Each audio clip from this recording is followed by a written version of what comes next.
Hello, and thank you for tuning in to the first quarter of 2026 Economic and Market Update presented by the Investment Committee of Curo Private Wealth. I am Atrisa Roberts, COO and partner, and I am joined here by the entire Investment Committee team made up of Ann McCabe, our CEO and partner, Jane DiVincenzo, advisor and managing director, Xander Cochran, investment and planning associate, and financial advisor, Carol Castillo. And we will start the presentation like we typically do with a review of the year so far. So far in 2026, we have seen, as many of you may have already heard, the conflict in the Middle East that began in March has triggered an increased volatility and sparking a pullback in equity markets. Though the expectation for additional rate cuts were for 2026, the Federal Reserve Bank has paused interest rate changes, and this is mostly due to labor market and inflation risk that are leaving the Fed in a holding pattern. Oil prices spiked as much as 90%, which has a meaningful impact on inflation through rising energy costs, which you may have already experienced at the gas pump. Headline consumer price inflation was up to 3.3% in March, which is up from 2.4% in the month prior. Now, for the markets through March 31st, the U.S. equity market was down as much as 4.3% in the first quarter, which you see represented here, the S&P 500. Emerging markets and developed ex-US markets also mostly flat for the first quarter of the year. For the month of March specifically, the S&P 500 was down as much as 5%, but in the last 2 to 3 weeks, there has been a reversal with U.S. equity markets once again hitting all-time highs. Fixed income returns were mostly flat for the quarter, and where we saw the biggest positive returns were in real assets. Commodities, in which this index represented here represents a diversified basket of commodities. The biggest driver to this performance was due to the spike in prices of oil, of course, triggered by the conflict in the Middle East, and U.S. real estate finishing up about 4.6% for the quarter. Now, given all of the volatility, we do like to always zoom out and provide some context and some perspective. And so the chart you're reviewing here shows annual returns for the S&P 500 going back to 1980, and also including the maximum drawdown or from top to bottom during that year. And in each year, you can see there are significant entry-year declines, and we know that this is a normal part of long-term investing. The average peak to trough decline is typically around 14%, but as represented by the gray bars here on the chart, you see that in the last 35 of 46 years, the market has ended positively, even if down double digits at some point during the year. And now I will turn it over to my colleague, Carol, to go through some more information about the market. Thanks, Atrisa.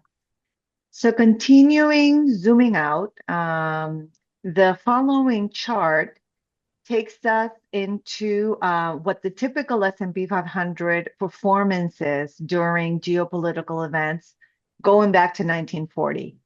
The yellow bars show us the median market return after each event at different time horizons. So we see, short-term, midterm, and then longer-term periods.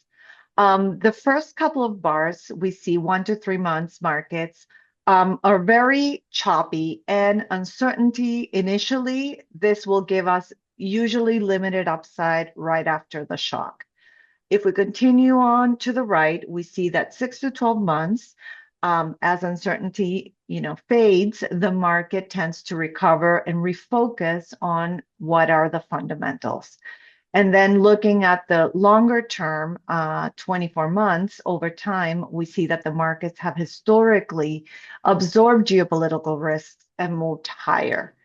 So 3 out of 4 times, we can see that investors who stayed invested were rewarded within 2 years. We can go to the next slide, please.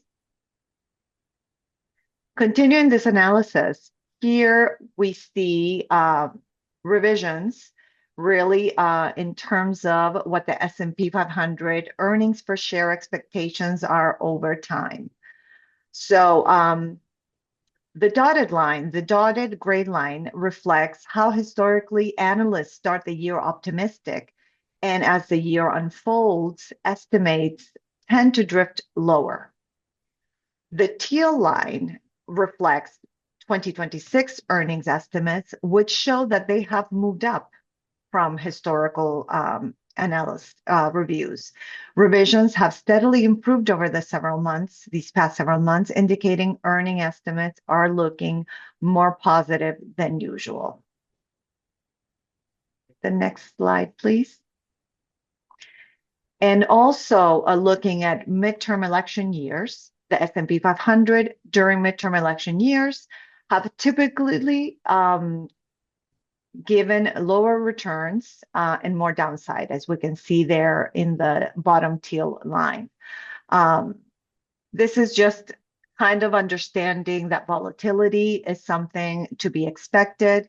Now, in terms of midterm election years where there is no Fed tightening, the returns are typically on average 10.6%.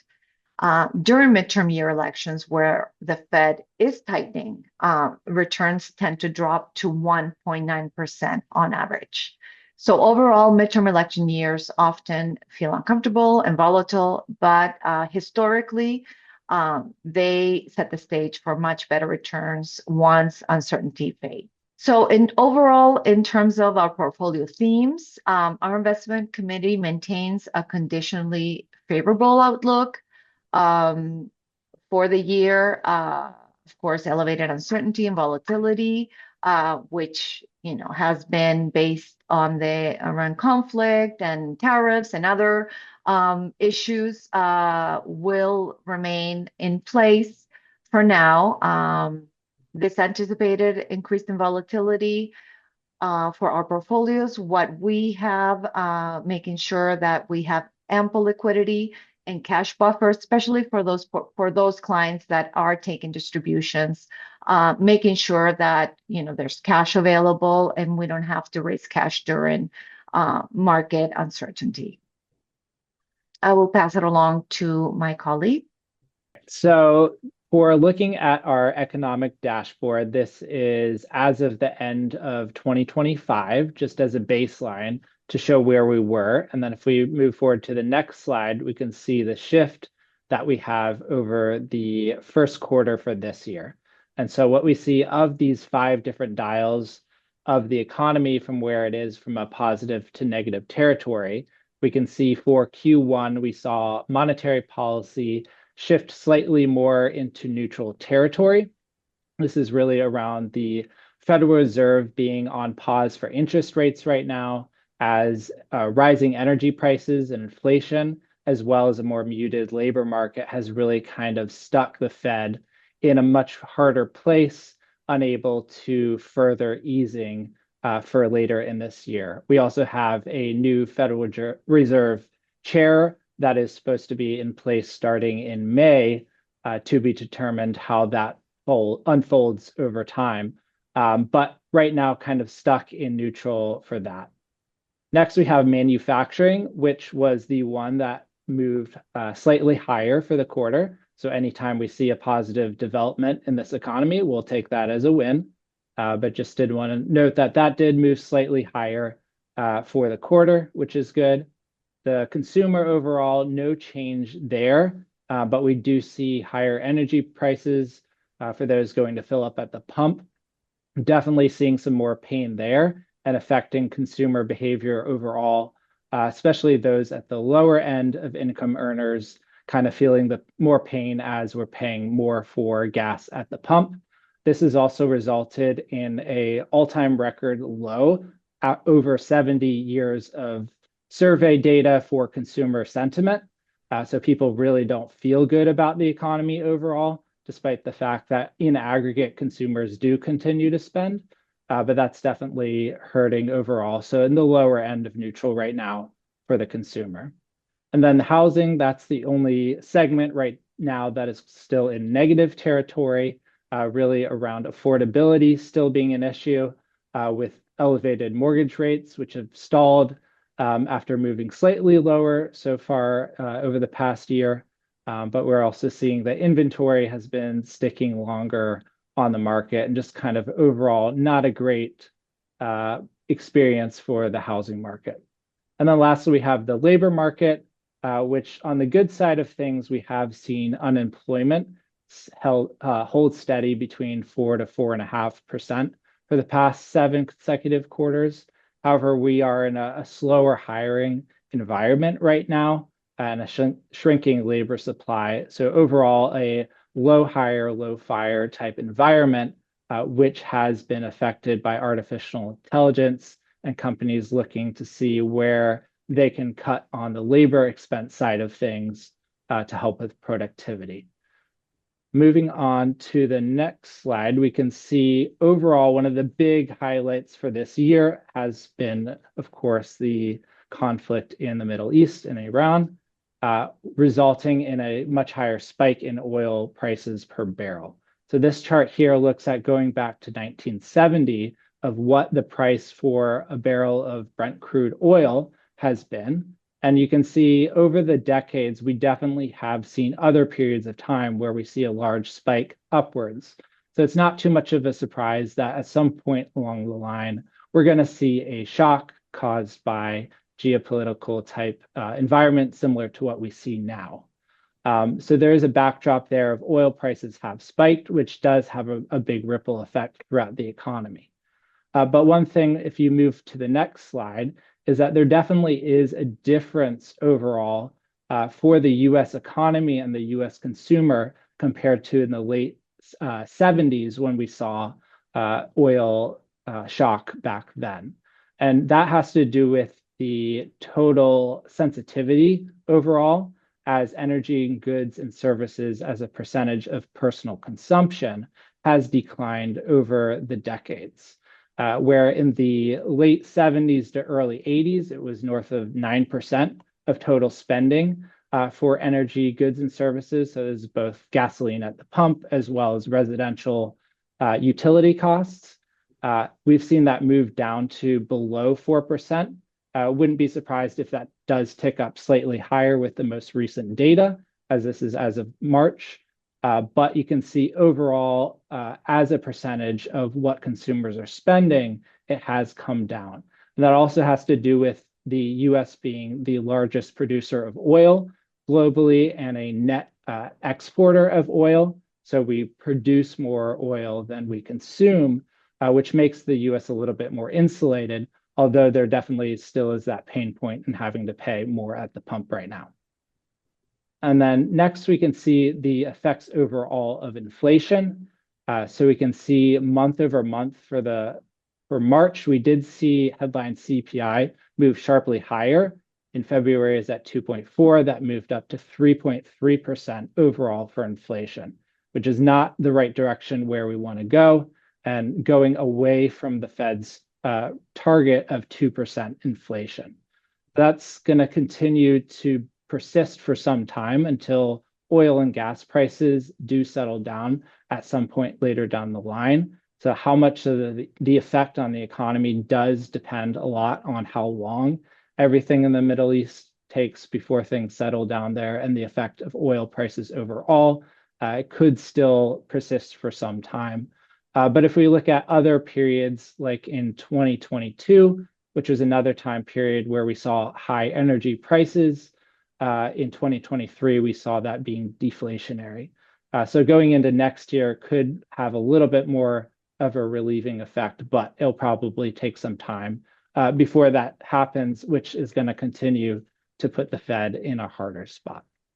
And with that, move on to Jane to talk more about some data for the economy.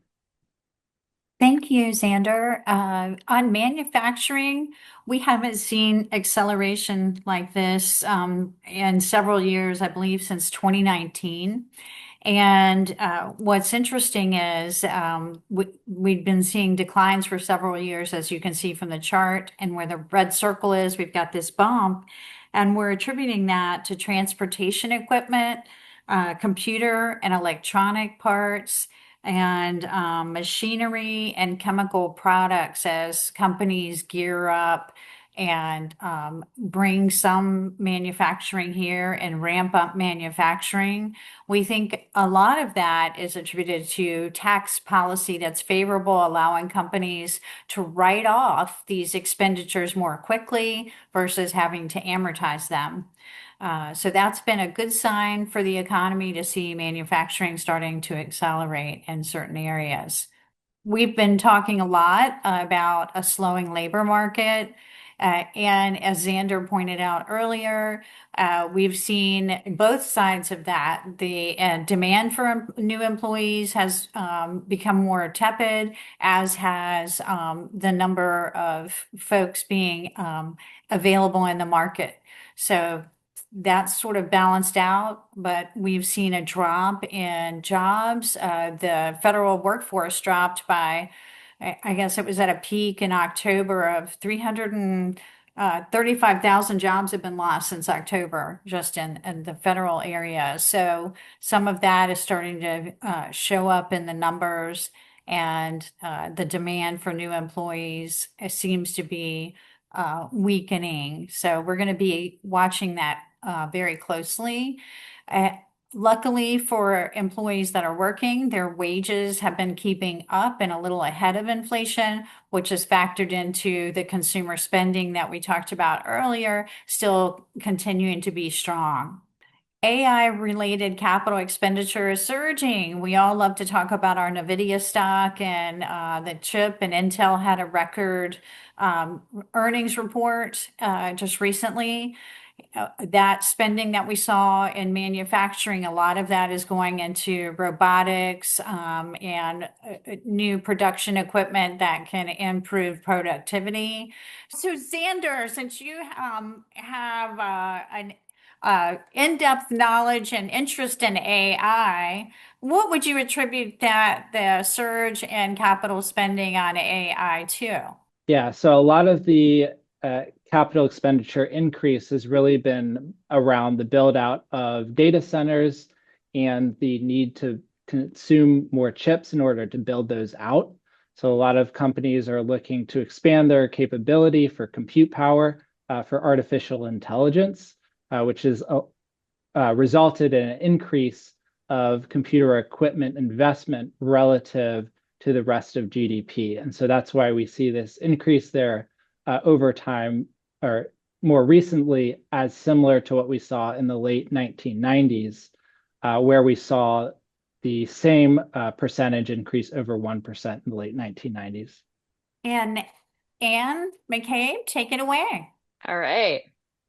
So for the last slide of the market/economic update of this presentation, we are going to talk about tariffs. So if you all remember, about this time last year, it was all anybody could talk about was tariffs. And this slide really puts tariffs into context by showing rates in the US going all the way back to 1900. And what you'll see is that tariff rates had been steadily falling since the 1930s. However, as you all are well aware, tariffs are now a very central part of President Trump's policy agenda. And so if you look at the right-hand side of the chart, you'll see three key scenarios. The orange line shows what the statutory tariff rate was estimated to be just a few days after Liberation Day. And this was really the high water mark for tariffs, a level that, had it been implemented, would have been the highest level recorded since 1900. However, as you're also aware, the Supreme Court found that Trump's tariffs imposed under the International Emergency Economic Powers Act, or IEEPA is what we call it for short, that those were illegal. And so in response, the administration swiftly introduced a new baseline 10% tariff on all countries under Section 122. So if you look at the difference between the dark blue bar, which shows the estimate for the statutory rate before the Supreme Court shot down IEEPA, and the light blue bar reflects the current tariff policy, you'll see that the current rate is modestly lower, but still a sizable increase in tariffs when we compare those tariffs to the last decade. So due to some interesting things like substitution and shifting trade patterns, interestingly enough, the average effective tariff rate in 2025 came in at a lower 8% compared to 2% back in 2024. So I think it's safe to say that the on again, off again nature of the tariff proposals and policies has created quite a bit of uncertainty and volatility. And it's really hard for businesses to make long-term planning and capital investments when there is so much uncertainty. Also, to Xander's earlier point on the Fed, it's making the Fed's job extremely difficult when they are trying to combat inflation. So now we are going to zoom even further out from 1900 all the way back to 1800, and we are going to look at rates and growth over different asset classes. And we call this chart stocks for the long run. If you've tuned into our market update videos or any of our webinars, we love to end with this chart, especially when we're facing times of volatility and uncertainty, which we certainly are right now. So if you're not familiar with this chart, this is work that Professor Jeremy Siegel over at the Wharton School of Business did. And we always like to say that back in 1800, Yahoo Finance and Google Finance did not exist. So he went back with literally pen and paper, pencil and paper to do these calculations. But really what he wanted to show was the effect after inflation on your money if you invested it in stocks, bonds, bills, which is basically like cash, gold, and the US dollar. And as you can see, stocks really have gone up and to the right over time. And even though we have definitely seen periods of pullbacks and volatility, what he says in the quote is that stocks are the most volatile asset class in the short run, but the most stable in the long run. And what's interesting to see visually is if you look back at the financial crisis when the S&P was down 50%, or the tech bubble bursting where the S&P was down about 50% as well, those really look like blips on the radar screen when you zoom out this much. So we love ending our presentations with this chart to just remind that if we are long-term investors, we are looking for the best place to grow our wealth over time, we would argue that we should have a nice chunk of our portfolio in stocks.